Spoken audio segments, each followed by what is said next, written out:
What's your name, sir? Michael. Michael. Good to talk to you, Michael. Yeah. Yeah, so this is... You can't use your phone because I'm outnumbered. Okay, I got to get a phone. I'm going to use my laptop then. Go ahead. Go ahead. Connected to my hive mind Okay, here. okay, fine. Yeah. Yeah, so this question is, I guess, like, I used to be an atheist, now I'm a Christian.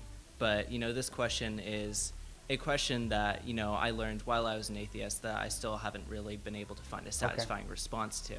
I mean, I can do one either, so we'll see. Yeah. So the question is, how would you respond to someone who said that God allowing a rape to happen is unjust? Because a rape indicates the violation of someone's free will to decline sex. And if someone says that God allows this injustice to happen so that the world can have free will, is saying that he's respecting the rapist's right to free will, but not the victim's. Because it would be allowing humans to have the free will to violate other people's free will. Right. Our world is a world in which we have the free will to violate other people's free will. Right. That's exactly right. Yeah. Like, how Without would you that, respond? I would not have a job. So I'm actually grateful that we have that kind of free will. I hate to say it. But think about it. It's not that God loves the rapist, that he loves him so much that he allows him that free will to do that terrible thing. It's that God loves the victim enough to allow him or her the freedom to love at all. Because I could eliminate that kind of thing. What is the movie with Christian Bale's? It's like a Matrix kind of movie. It's about maybe 10 years old now. Equilibrium. Thank you. I can never remember the name of that movie. Anyway, it's a great movie because in that movie, they've eliminated all free will, basically all passions of any kind, and everyone has to take an injection every day. And his job as a police officer to make sure that everyone takes their injection.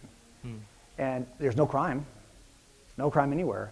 But one day he either inadvertently or intentionally skips his dose, and he suddenly has feelings of romance towards somebody.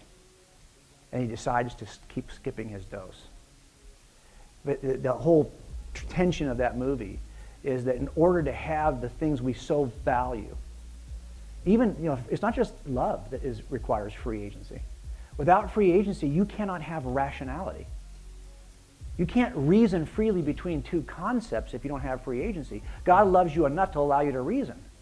He also loves you enough to allow you to love, to allow you to be creative. You can't even have art without free agency. You can't have any creativity without free agency. You can't have culpability without free agency. How could I hold you culpable if you have no control over what you do? So it turns out that, yes, will there be casualties in this dangerous world? Yes, there will be casualties. I know that sounds brutal. That's just the cop in me who's speaking. But there will be casualties. But that's why this idea of eternity changes everything. Because it's not going to be measured. The victim's life is not measured in that moment. It's measured across eternity. And so that's my only response to that. But I think that it's not that he loves the criminal so much. He loves the victim. And all of us get the benefit of free agency. But it does mean it's a dangerous world in which we live. And we have to make sure that we try to protect ourselves from people who would hurt us.